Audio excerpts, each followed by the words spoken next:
Brandy, how are you? I'm doing good. How are you? I'm good. Where did you get this gluten-free carrot cake Okay, so we had our coffee with the picture of chamber this month at Perks of Life.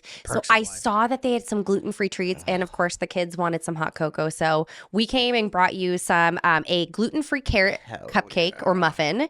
And then What do you have? I have a scone, which by the way, egg-free, holler, and it has bacon and cheese in it.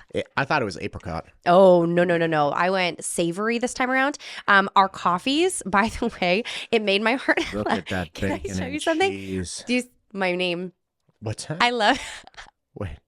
Brandie. Oh I told you. So I get everything from Brandy, Brandi, Brandee, Brandie. So I made Do you ever get the double I? No, I've Double got I's kind of EY like Barney. Ah. So Perks of Life, they make their own coffee or chocolate syrup, and these are oat milk mochas with their homemade chocolate syrup in them, which are I already snuck a sip. It was divine. Okay. That carrot cake. All right, I got to tell you something. Okay, tell me. So, back before I moved here, when I was living in the state that shall not be named, It's not Voldemort. We've gone over this. it's pretty close. So, back then, there was a restaurant called Sideboard, and Sideboard had the best gluten-free carrot cake.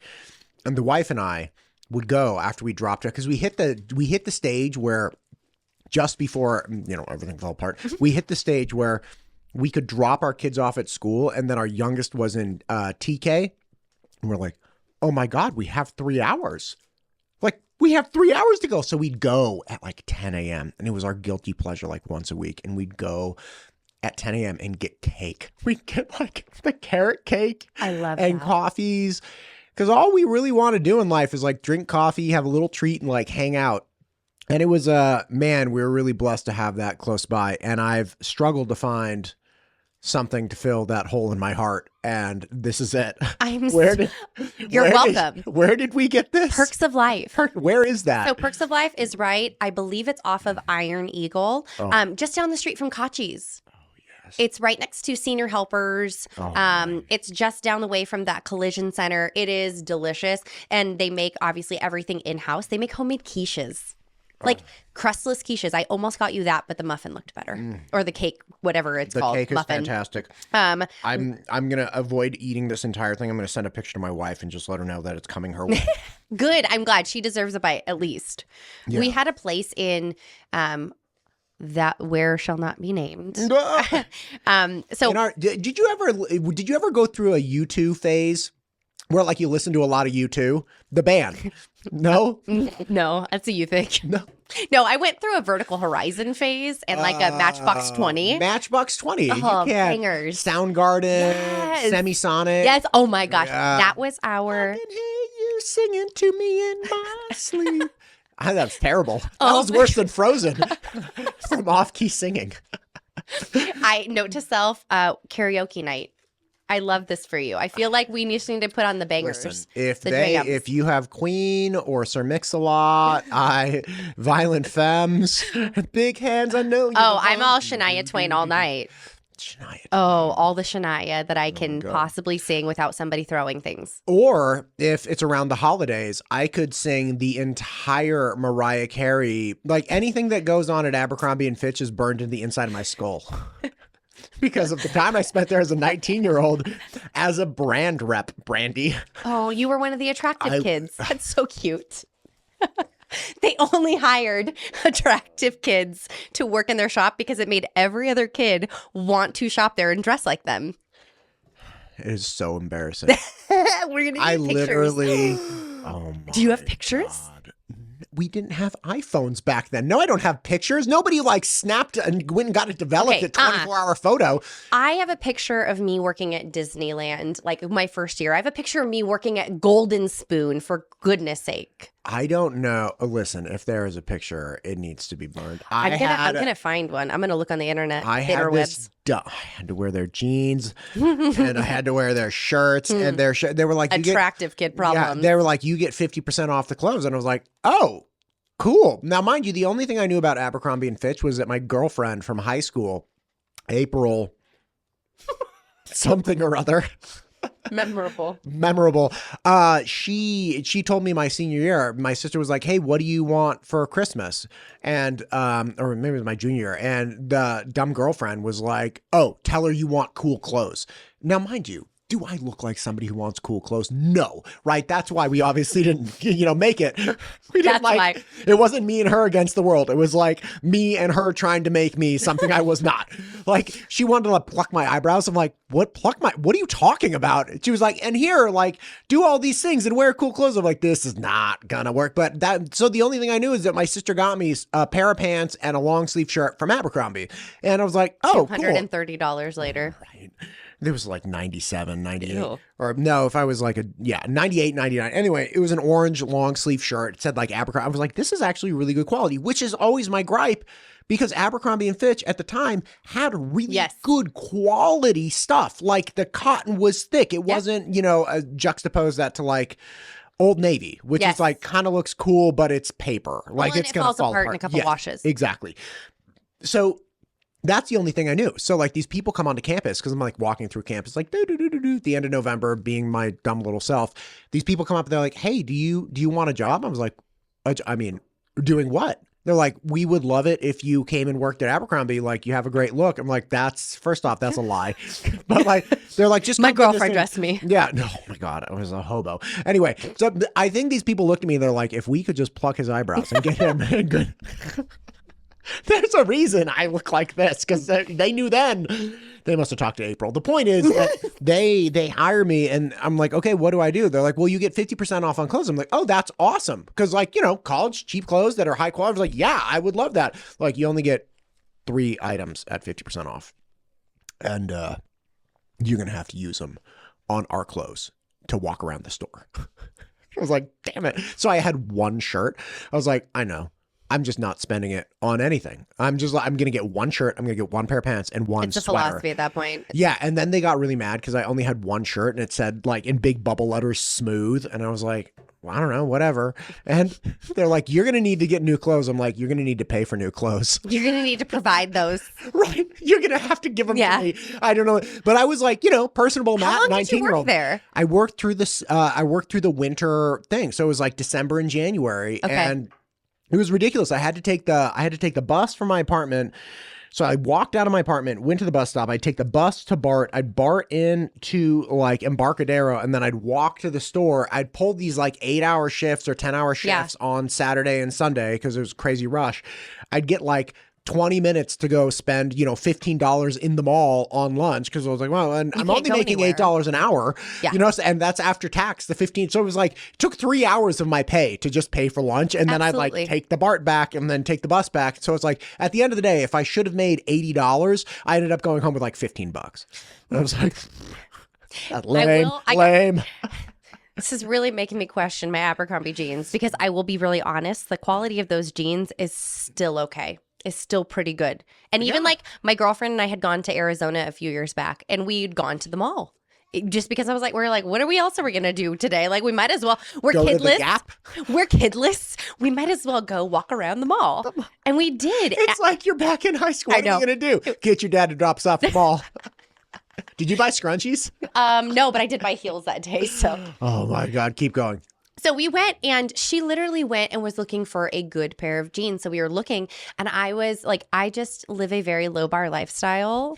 And I can't fathom spending more than $100 on jeans. That is crazy. But they looked wonderful on her. So naturally, like they made you look like that. Not that like the clothes I'm going to put my foot in my mouth, but they were nice jeans. My long-winded way of saying they're still really good quality for what they are. I just think it's a very high-priced organization. Yeah, and for the me CEO personally, at the time was like the devil. He's like, I only want attractive people wearing my clothes. They did it at Hollister, though. Yeah, I know. I had a student who was one of the Hollister guys, and one of the Hollister like teens. Yes, and then. For Halloween, a bunch of the kids in the same high school got popsicle stick masks of him and wore Hollister stuff and just walked around like this. I was like, that's funny. He didn't care. I'm sure. That. I love that. Any other person would have looked at it as hazing. I feel like he's just like, yep. Dude, come on, ladies and gentlemen. He was a Huntley. He was and he was like a really good rower or something too. So cool. he had like that real lanky, Physique. Yeah. And so they're like, Yeah. take your shirt off and walk around. It's like, all right, whatever. As like every 17-year-old does.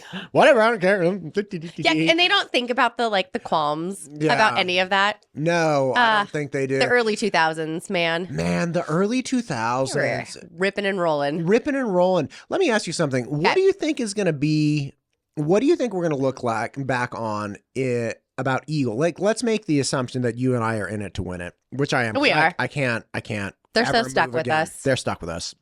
Like we're just going to terrorize. We're like you come back from shopping at the mall and somebody clearly opened the door hard on your driver's side door and there's a chip, but it wasn't enough. Like it's not enough to go in and do something about it, and then you're just stuck with it now. You're like, I'm not going to spend the $700 to get this dink out. Yeah, like I'm stuck with it. So like we're like the dink at the mall. We're the scar. Side. Yeah.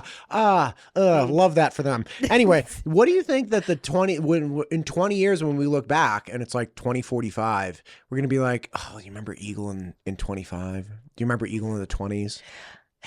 What do you think that's going to be? Oh my gosh, in the 20s. In the 20s. The roaring 20s. We're in the roaring 20s, Matt. Look at us go. I think this is a wild time to be alive. I think we remember all of the construction.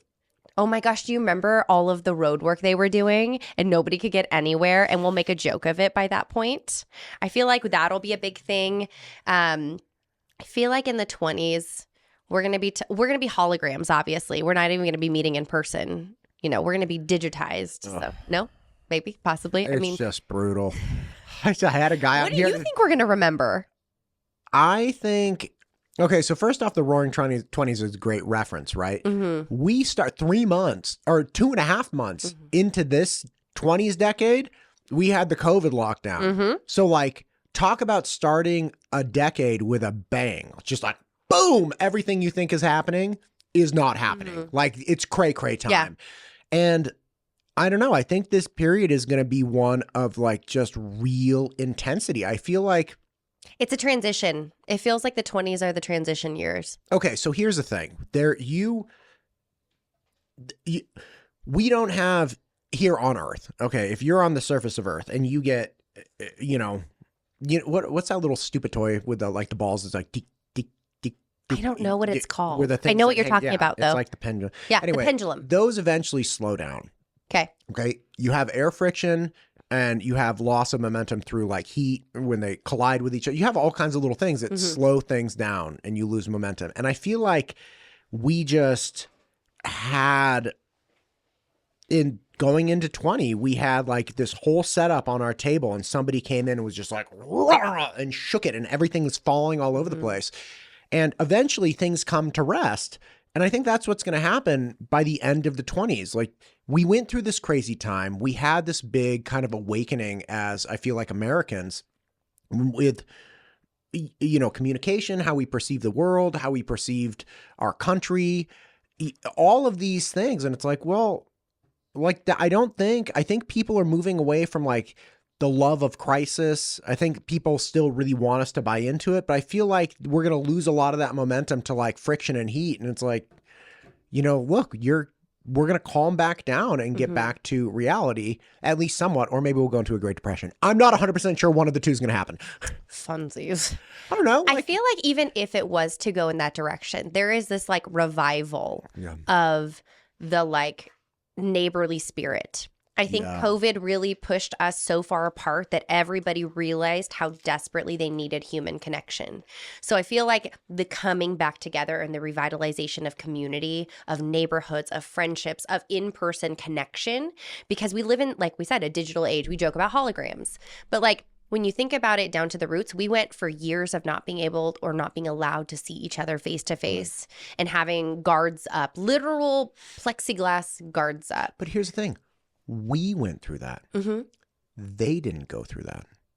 To a certain degree. Where we moved, you and I, and I think you were an earlier adopter than I was, but, like they didn't. I talked to so many people that have been here their whole lives. And I talked to this guy just yesterday, and he's like, listen, everybody complains about feeling like an outsider here. He's like, I feel like an outsider here. He's like, I grew up in this spot in East Idaho. Then I moved to a ranch in, southern East Idaho. And he said the people there treated me like an outsider, even though I'm like fourth generation Idahoan, because I had just moved there and it took them like 5 years to give me a water right on something. Right. And he's like, but people get used to you. And he's like, that's just kind of our culture that, like, yeah, you are welcoming to a point. You do have people or have these really tight knit communities that they don't open up immediately. People have to get to know you before they welcome you in. But then like everything's fine. Right. And the point is I think some people have come here with different experiences. And I think that that's going to slowly fade away. Right. Like the marketing mechanism being like, I will make sure, like, vote for me for sheriff because I'll make sure that like we never close down like COVID again. Yeah. It's like after that worked maybe recently a little bit, or maybe it'll work in the future a little bit. And, but eventually it's going to be like, like it doesn't, that's not a draw anymore. It's not, like I'm not picking that scab anymore. So I feel like maybe we come to this relaxation or find a normal equilibrium again, as we approach the second half of the decade. I'm hopeful. Do you think the beginning, so talking through this, thinking of what's going to be memorable, I feel like another piece that was a revitalization piece that helped shift this, like coming back to our basics.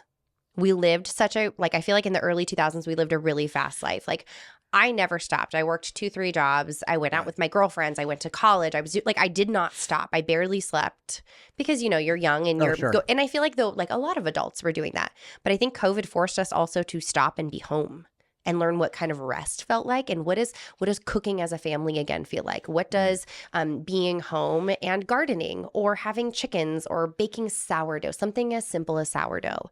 And we have this like entire generation that didn't grow up with those things, suddenly going back to the roots of like being self-sustainable. I feel like that's another big piece that comes from this like 20s era is we went back to our roots in the 20s. I think that's probable. And I also think I have a dear friend, Max, and he actually brought a really good point to the table a couple years ago. I was talking to him about some of the tech safety stuff I was doing, and he said, look, from the inception of the iPhone and social media up until about 2020 or 2021, you got a pass. Nobody knew, like we knew it was marketing. I remember hearing from a friend in 2000, I got my first iPhone in like 2009. 8 or 9. I think it was like 2008 Christmas. I had gotten my wife Palm Pilot and it was $400, right? Yep. I was like crazy, but we were both like working like crazy. And I was like, by the way, I just found out the iPhones are $400. So if you want to return that and get an iPhone, because my wife really likes, she's like really into tech and like cool little things. So we both got iPhones and it's like, okay, great. From 2008 or 9, whenever I got the first one, until now or until 2021, it's like, all right, you get a pass for not understanding like how bad this is, how damaging it can be. But from then on, there's no excuse. There's no excuse. And I had a guy in here yesterday talking about Trump's executive order to integrate AI into every single American classroom. And I work with a lot of people about tech. We have an event tomorrow. Yeah, the 26th about, more social, less media. So I think you have adults coming together and you have community coming together saying, hey, let's not keep going down this path. Let's figure out a way to integrate our children into an actual in-person community. Let's take them out of the communities where it's like, oh, you're on Fortnite, or oh, you're on Roblox, or oh, this is your friend on Facebook, or oh, this is no kids are on Facebook, but it's like, it's an adult plug. Like, these are your friends on TikTok, or you follow this guy or whatever. No. Let's hang out in the real world. I think that's just where our community is ultimately tracking, which is, hey, look, we know now. It's 2025. We get it. Yeah. And what will happen in the next 5 years with collective action within this community? Be like, let's take back. You know what somebody said the other day? One of my neighbors, multi-generation Idahoan gal. And there's this kid across the street who's got this little dirt bike and he rides it around the neighborhood. And she was like, hey, how come your dad doesn't like take you to ride the dirt bike just up in the hills or something? Because they ride it around in the neighborhood. Yeah. And he was like, I don't know. And she wasn't being like cranky about it. She's asking a question. She was like, how come you don't go up there? I think it's going to be the people like you and me discovering what Idaho has to offer, which the native Idahoans have always known. Mm-hmm. But it's like, oh, let's actually integrate. Let's not pretend like we can only ride these things on the streets. Like, let's go find other places. Right. Oh, those kinds of adventures, though, I feel like are what are going to be integral in that development that's missing for a lot of these kids, though. Yeah. I mean, I remember running around an apartment complex at like 9 years old with my little brother, and I was a spy, and I was looking for fingerprints, and I had made my own spy kit.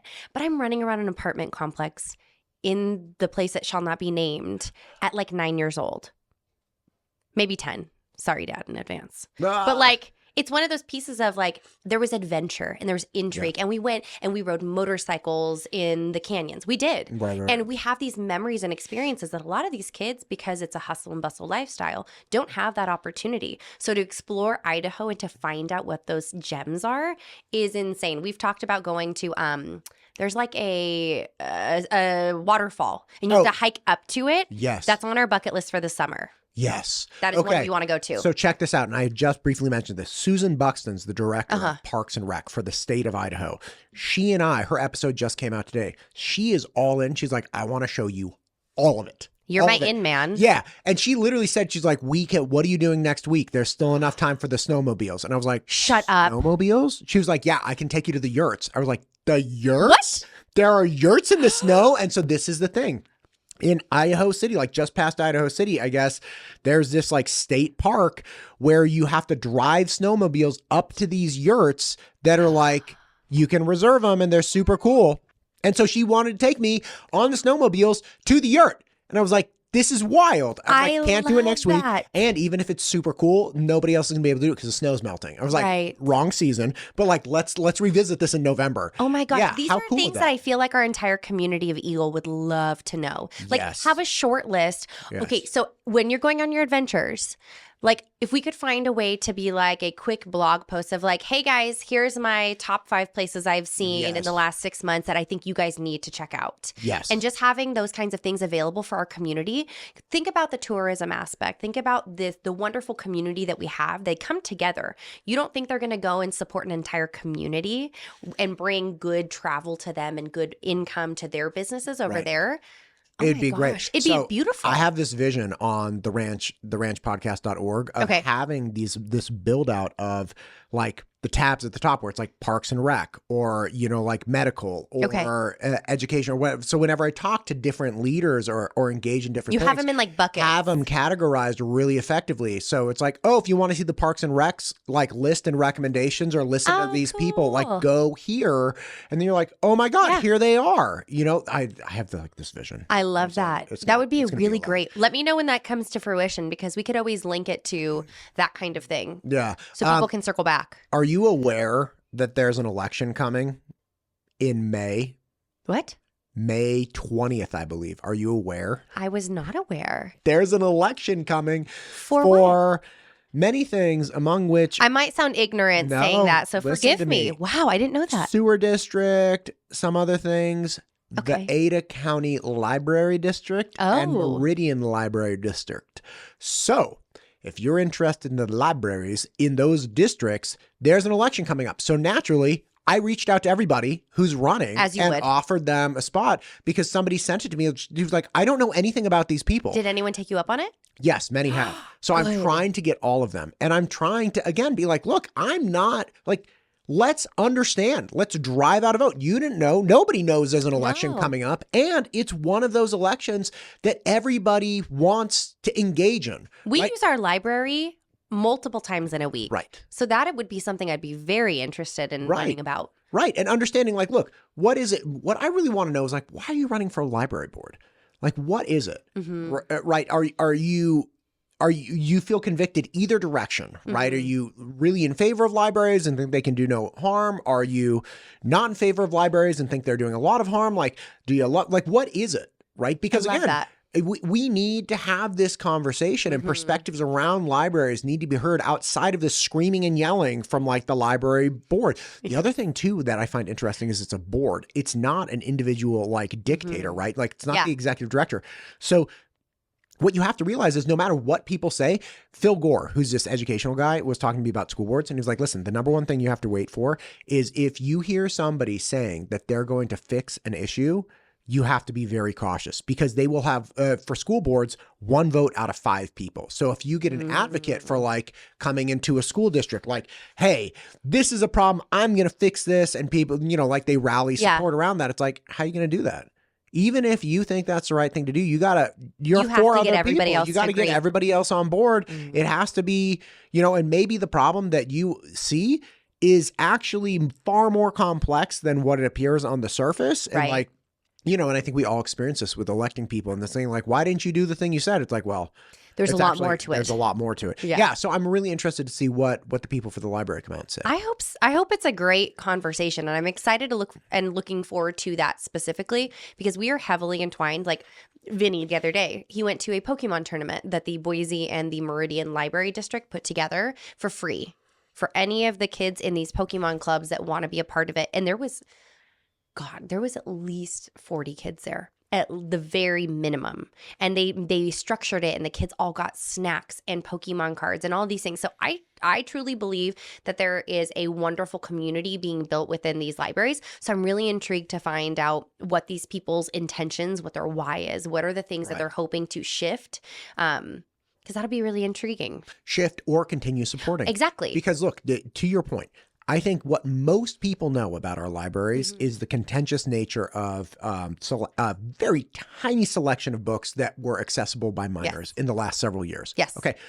But what about the Pokemon Club? Like, what about the homework club? What about the space for tutors? What about the space for this? What about the adult literacy program? What about all of these different programs that exist that many of them, I had never heard about the Pokemon Club, but in my former life as a tutor, I would sometimes meet kids at the library, at the Danville Library. And I was like, this place is really nice. And they had, you know, all the computers and they had these great work areas and there were other tutors meeting them. I'm like, oh, this is great. Yeah. And they had after school, man, I remember this one mom. Because we go there with our little kid, you know, when our boys were younger to grab books. And I remember this one mom. She was like sitting on this couch in the kids area, and you could it was like 80 degrees, and she was like barely keeping it. And she's like, just go get another one, honey. And the kid would like run off and grab a book and come back. She's like, okay, sit on down, we'll read it. And you know, like, you remember that like mid-afternoon slump where you're just like, oh God. Yeah. Okay. You're like, I need an IV of caffeine. Yeah. What was and a his B12 name? shot. Carly, with Goldbug, like the really classic cartoon, like the worm. You know, Eric Carly. Yes. Like the Goldbug, how things move, how things work. Or like the caterpillar when he got really tired after he ate all of the food. Yes. Beautiful art, beautiful stories. And man, we would read those books to our kids a ton when they were young. And my wife told me, so I would have to go off to work at like 3:00. So when we had our first kid and she was pregnant with our second, she was like, I would be on the couch. Or like when she had our second and she had to nurse him in the afternoon. And, you know, my oldest son, who was like 3 at the time, would be like wanting to read this book. And it's like 3:00. Yep. It's hot. And she's nursing one kid. And she's trying to read to another. Trying to read to another. And she's like, oh, fine, Goldbug. And I remember seeing that mom at the library. I'm like, oh my gosh, I know like, here it is. And she's just tired. But the library was this great place where her kid could like go and grab a book and come back. And they also had like Legos and other things. So it's kind of like, we've overshadowed the value of the library by this one hyper contentious, but almost irrelevant in the scope of what the library does. Like, okay, maybe that consideration is like 0.1% of what the library does. The other 99.9%, let's focus on that too. Like, fine, take care of the 0.1%, however the community wants it done. That's totally fine. Yeah. But the rest of it, man, like, let's not throw the baby out with the bathwater. No. I mean, right now, our specific location has one-on-one 3D printer sessions you can schedule. and you have to Dude, you my get to kid would pick. lose his mind. We are literally signing up for it. They partnered, In-N-Out does a reading education program where every 15 minutes a kid reads, they read 300 minutes, they get a free burger from In-N-Out. And they have partnered with the library. They do scavenger hunts for the kids, and you get a little prize out of the bucket to encourage the kids to walk through all the different aisles of books. And they have the play area. They have all these beautiful things. They even have homeschool groups that meet there for STEM classes. And then they do the same STEM class for kids when they get out of school. So that it's available for all the different kids of different ages, different education styles. There's just so many resources that are overshadowed when something bad happens. But it's like that with most things. Sure. The bad will outshine the good any day. You could have somebody doing 100 days of great work and they do one 30-minute session of bad work, and that's all somebody's going to focus on. I worry about that so much. Oh my gosh. Okay. I have a funny story to tell you. Speaking of that. So, do all these wonderful ribbon cuttings and stuff. Sure. Okay. So Wednesday we have a ribbon cutting for STEM Wave of Idaho, one of our newer members. They were opening their doors officially. Super cool. Excited. I told the member to take it off. Why? Instead of saying, kick it off, Doug. Oh, I went, all right, take it off. And then I went, kick it off. And he pretends to shuffle his pants. And I was mortified. So that's on the internet forever, in case you're wondering. Nobody's going to remember all the good I did in the last 9 months. They're going to remember when I told our member to take it off. Take it off, man. Yep. What was the ribbon cutting for? It was for STEM Wave of Idaho. Okay. Yeah. And yep. Okay. And I on live God told bless him to that take man. it off. God bless it. Oh, okay. So we've talked about this. You were going to be gone. Tacotopia. It is this taco festival happening in Boise. When? July 12th. I already invited you. You told me you were going might fishing have with your a family. thing. Yeah, Yes. it's okay. My girlfriends and I are going to go. Oh. We all decided we were going to. And then, Lil Wayne, Chingy. Lil Wayne? Yeah. And so. Lil Wayne? Shut up. Okay, so this goes back to the library. This is why I thought of it. Good gracious. Okay, so I've made friends with the library girls. Actually, I just kind of go in and bother them, and they're really kind, and they don't kick me out. Great. Anyways, I bother them for a solid hour every Friday, and they just know I'm coming in, so they put their head down. Just no, we have really good conversations. So I told them about this Taco Topia. I was like, if you're looking for something good to go do, you come out, we'll be there. And one of the girls, I was like, oh yeah, Lil Wayne's gonna be there. And the quietest girl, she's one of the quietest girls in the library. I don't think I've ever heard her really speak. She out of nowhere goes, yeah. And lives rent free in my head. And I love her so much. It was this pivotal moment in my life that now that's a sound bite. And so randomly in the house, I told my husband this, and I will just shout, yeah, in the house. And he knows exactly what I'm referencing. Oh my God. I So got that Tacotopia. stuck in my head. 2003. It is gonna be banging. They even have a soundtrack. They have a full-on Spotify account that it's getting hyped up for Tacotopia, and it's all of the music that's gonna be played by these artists, the popular songs. Bangers. Just straight bangers. All of my Taking it childhood. back. What happened to Andre 5000? You remember? Andre 3000? I think it's 3000. What I- Andre? I don't know. Did I Outkast. jip What him hap- 2000? No, Outkast. What happened to Outkast? Oh, it's live and present. We still put it on, and my kids are like, why are there so many of him? They're very confused why there was so many of the same guy looking just slightly different. Yeah. Yeah, he was a great artist. Oh, insane. The Yeah. amount of creativity that goes into those things. He's like Beck. Beck plays 40 different instruments. Who's Beck? Stop it. Beck? No. Becky? No, Beck. Don't you remember when Kanye came up and knocked Beck off the stage?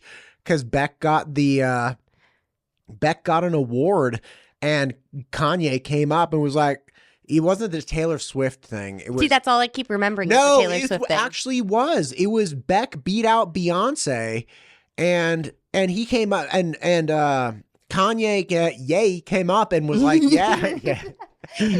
Yeah. No, they call him Ye. I know. Yeah, stop it. I'm just teasing. The point is, he came up and interrupted him, and Beck, being the classy dude he is, it was he was like, I was just happy he was on stage. That was super cool to meet him. And here Beck's getting the award. Yeah. And there was this big article that I read about the music awards afterwards, because it's listen, Beck plays like 30 different instruments. He's been here and relevant for like 25 years. Okay, now I'm he's sad. The Devil's New Haircut. You know Beck songs. I'm going to pull one up really fast. Pull one up. I'm sure I even have one on my phone. Yeah, all right. I mean, this is, I feel like, where this is one of those infrequent times, Matt, that our age gap has kicked in. Well, okay. We're not that. I know we're not. Beck is relevant. Beck song. Maybe I'm just not in like his demographic. You're in his stupid. Stop. I'm going to find most popular song. Popular song. You know who else I liked is the one who did Madness. Madness. No? Jeez, what is wrong with you? There's a list. Do you want the comprised version? Yeah, hang on. Muse. Do you remember Muse? Vaguely. Yes. Oh, I know this song. Oh my God, I love yes, this yes, song. yes. This song comes on and I go into like a deep place in my memory. Not singing that. I'm not doing the Frozen thing again. Anyway, Beck from 91, I guess, where it's at. Yeah, you know where it's at. I guarantee. I don't know who Beck is though. But I've never seen him. I just know that he plays a lot of good.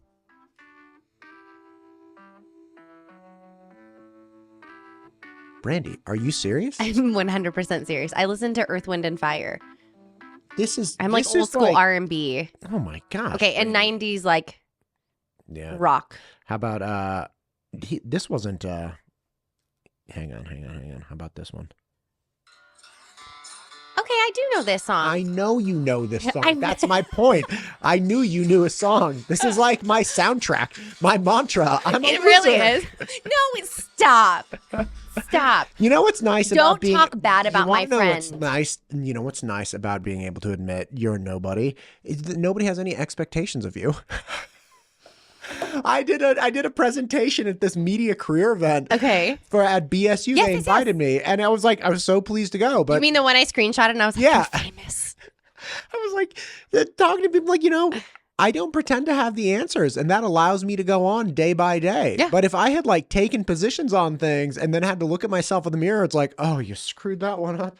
Okay, I feel the same way though. Like I put my head down, I'm grinding, I'm doing all the things, just trying to work to push in that like trajectory. Yeah. And then Boise Lifestyle put me on the cover, and I was like, oh no, I have flown too close to the sun. I don't know what I've done to deserve this. That was wild. When you posted that, like, listen, I don't know anything about Jackie O, but I hear she was a classy lady. And when I saw your picture, I was like, oh my God. Thank you. Like, you're so sweet. What my grandma wants that? to frame it if it makes you feel better. Go. Sarah, frame that. We were just in talks because they're one of our members, and they're like, hey, we'd love to feature you. We've done your counterpart before, like just women in the community that are, inspirational. I was like, oh my gosh, I'm honored to be in the magazine with everybody. Because these women, I look at them and I'm like, you're so cool. Can I be your friend? I really want to know you. And like, maybe just rub off. Really, like, I think of Mel from The Sundry. She is amazing. Like, she's so cool. And I just want to be like, I know who she is. I know who she is. Like, that is so cool. I feel cooler knowing her. Yes. So then when they came in, they were like, oh, yeah, hint, hint. I was looking at the cover of the magazine. I was like, immediately panic hit me. And I was like, I can't breathe. I don't know what I did. And it was a big honor. It was so sweet of them. And the picture was beautiful. And I just can't give them enough thank you for that honor, because I don't know that I will ever live up to this honor ever again in my life. It's super cool. But so eventually we become those people in the community, right? Oh, that's weird to think. Like, think about it. Like, I've been thinking about from like political standpoints, or there's a gal who I've never had the pleasure of meeting named Betsy Russell, and everybody who's in the political world's like, hey, have you met Betsy Russell? I'm like, I have not. I tried to reach out to her, but she's this retired gal who has apparently really unified the state politically, not from a perspective, but from a sharing information about what was going on. So like people in all three corners of the state started understanding what was happening at the Capitol, because I guess she wrote like multiple articles per day about who was voting which way, and she'd run from the Senate to the House, and she'd like watch all these different things. Wow. And they're like, you're kind of doing the same thing. Like it was like, thanks. Like, I'm obviously not a journalist. Betsy. Well, again, I think like somebody's going to become Betsy again. Yeah. Right. So it's like, why couldn't it be you? well, I'm an idiot, and I think people speak very There's positively. a very Betsy. aggressive eye roll there. Again, people have low expectations of me, which I lean into. But I think you always go in with this, and I feel like we're very similar in this. You go in, you underpromise, and you overproduce. Because that's just who you are from a standpoint. You want to make sure that you're giving them everything you've promised, because it's so much harder to mend a relationship when you've made promises and then they've fallen by the wayside and then you're trying to make up for it. It's so much easier to be like, hey, cool. And then they're like, oh my gosh, I didn't. Great. I just think that's so beautiful. And I think for you, you are not a loser. Oh. You are the Switzerland of Idaho, So Matt. un imperador.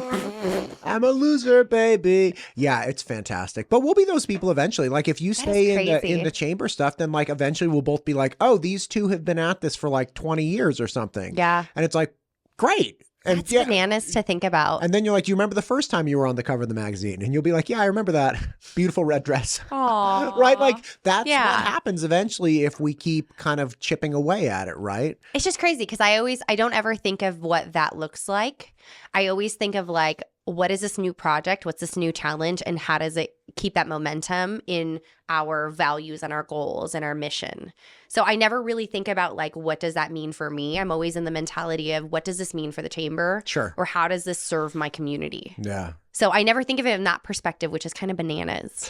I really like watching all the different interesting things that pop up. Somebody sent me something last night. There was this Substack article about how one of the county commissioners multiple county commissioners had advocated for seceding from the nation to make Ada County its own state. I'm sorry. What?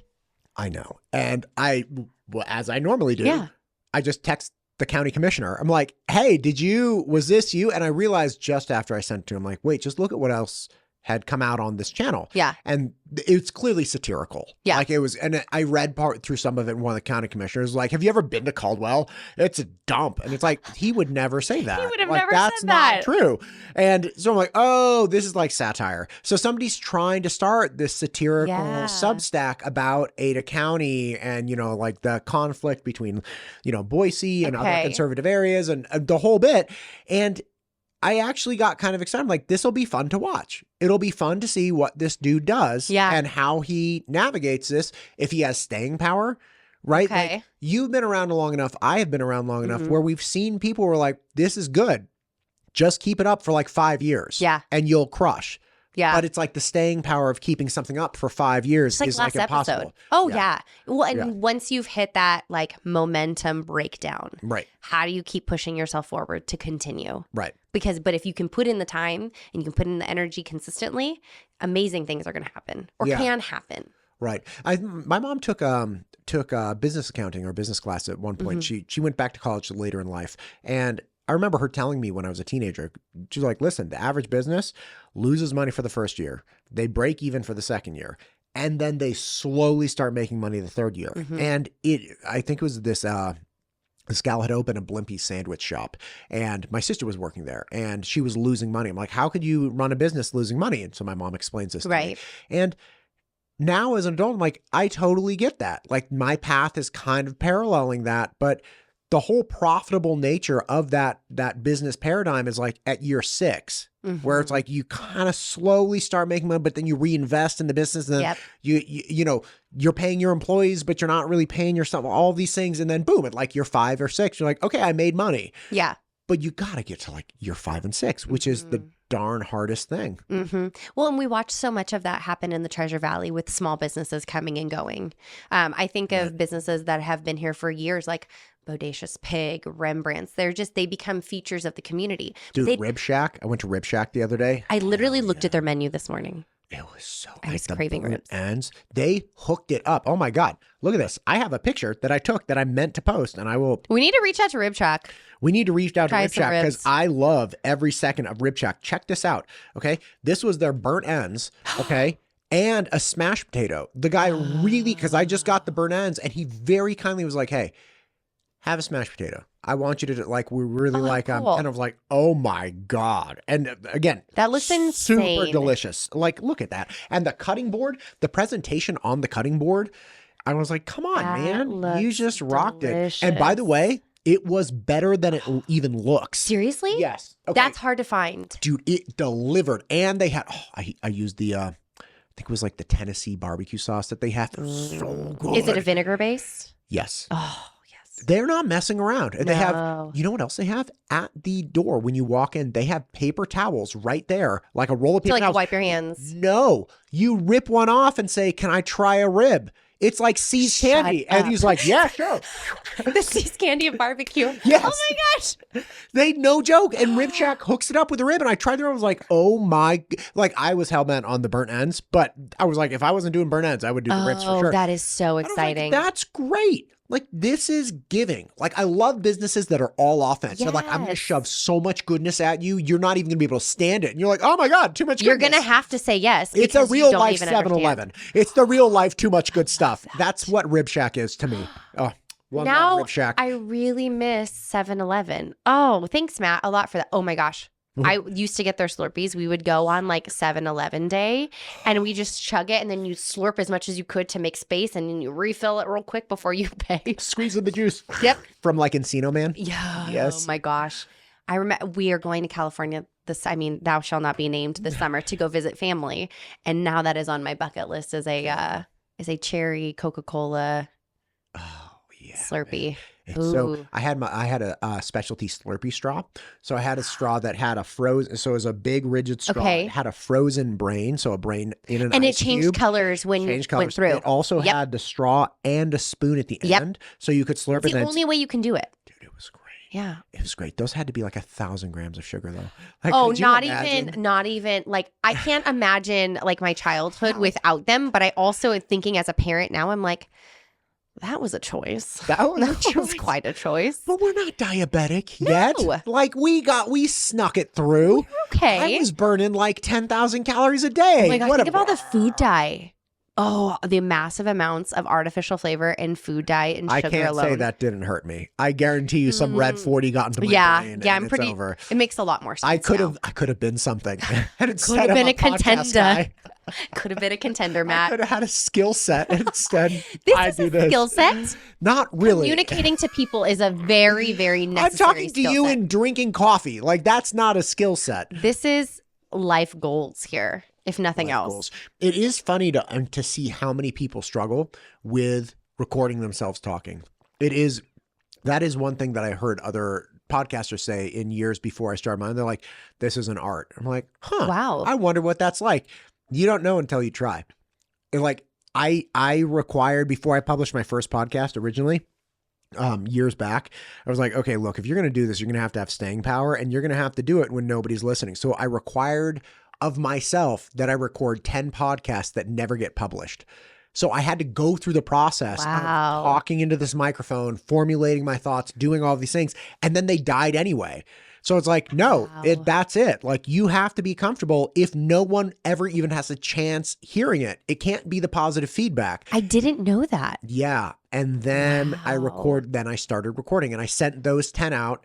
I either recorded them and then I selected the best ones. I either recorded them and dumped them or selected the best ones and sent them out to friends for feedback, which I got. And then it's like, you got to keep going. Yeah. Like, you're going to go through these slumps where it's like, it's terrible. And if you're only in it when people are paying attention, you're not actually in it to win it. Oh no, not at all. Yeah. You have created a catalyst for conversation, for Oh, that's a open-ended good way. conversation. That's a good way of putting it. Absolutely. Because you're giving that platform, but you're allowing people to conversate surrounding that platform, conversate about what that topic of conversation was, and giving them a space to be able to make actual change happen. So I totally believe it's a catalyst for communication. Did you ever see Zoolander?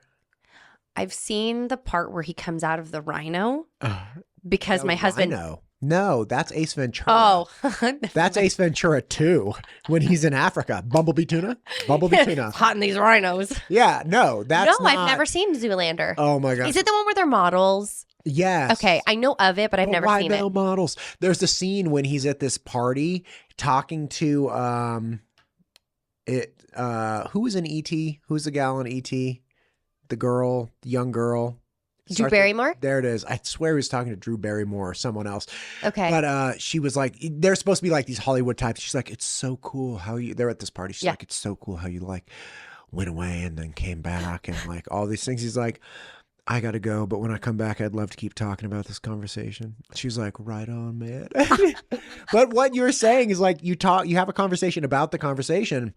That's actually true because I'll have a conversation with somebody and then somebody else will want to come on and say, hey, I have a response to this. So you're literally talking about various conversations and ideas that are flowing through the environment and the community, which is like, it's really funny. It's like, oh, now there's like a conversation about a different conversation. And again, kind of setting both perspectives into the spotlight. Oh, absolutely. Yeah. You've not shielded one side or the other. You've given everybody just this fair fighting space of like, hey, you can get your message out. You don't have to be tooth and nail. You don't have to be cataclysmic in your approach. You don't have to You're throwing out like big C words. My brain is clearly healing from this mocha. Oh my God. Healing that chocolate. I told the people at BSU at the fair, somebody asked about polarization and I told them, I said, look, if you lean in to what your audience wants, you're in a really dangerous spot because what will happen is they then own your platform. And when they say good, they're like, dance monkey, you dance. And what you become is really just a representation of what the audience will resonate. That's right. The most. So you don't actually exist. You're a hollow. You don't have a show. What you have is the things you get the most likes or viewership from. Yep. That's a really dangerous place to be. Now, the flip side of it is if you have a very firm idea about who you are and what you want to represent, you're going to make some people unhappy. Yep. And if you're not okay making people unhappy, do not do this. Right. Because like you have to be able to lose people because they're like, I thought you were with me. It's like, well, you thought wrong. I'm not with you or against you. I am for Idaho. And that means I talk to everyone. They're like, I'm not listening to this. It's like, you're welcome to not listen. Yeah. Everybody wants middle of the road media. Everybody wants unbiased stuff, or everybody wants a platform where everyone's heard, but then they don't want to hear the person they disagree with. It's like, I'm not the spot for you, man. I think it's so interesting thinking back to when you like initially started and even when we first met at the beginning of last year and how you kind of had this structure of it was a lot of police would come on, representatives of the city, and just what a dynamic shift that that's no longer all the information people get. They're getting to hear from community leaders in nonprofits and the foster care lady. Oh my gosh, I want to meet her and I want to be her friend. Kate Wilson. Oh, we're going to be BFFs. Dynamite. May 1st at the Fairview, 10 Mile Walmart. May 1st. They're there from like 5 a.m. to 5 p.m. You can get toothbrushes, you can get underwear, you can buy towels, you can buy shampoo, whatever. They're going to be there. And that's for Foster and Hart. And then May 10th, they have the gala, as they say. Yeah. The gala at the Boise Center for foster care. And again, they are doing great stuff. Yeah. She's dynamite. Yes. She's absolutely dynamite. And like every time I talk to her, I'm just bawling on the inside. I got to keep it together. But she has just such a clear vision of like what she's doing and why it's important. I love that she shares it. Exactly. And you just like solidified exactly what I was hoping to say is it's transformed into this beautiful vessel of information for our community that there's so many people that would have never had a voice that have an opportunity to share the good they're doing in the community or opportunities to come together in the community or water rights or what do all of these pieces within our area mean and how does it affect us or how does it not affect us? So I just love the fact that you have this amazing proponent for good and for change. That's all. I just think you're kind of cool. Well. And like, this is fun. And I'm so glad that it's gone in this amazing direction. Yeah, it is fun. That's the thing. Yeah. And it's like, it's only fun because people like you come on. Aw, Matt. Like, if it were just all like doom and gloom, I'd be like, I can't do this anymore. No. So God bless you. Perks of Life. Oh, so good. Thank you, Perks of Life. You're the best. I love I want to eat the whole thing. I'm going to save some for my wife though. Now I need to go get Rib Shack. Thank you. I'm going to go trial some ribs. Dude, shout out Rib Shack. They're fantastic. So cool. Anyway, Brandy, thank you for coming on today. We got to wrap it up. Yep. We got to go see that thing that I told you about. It's going to be great. We're going to go see it. Let's do it again. 2 weeks. Sounds good.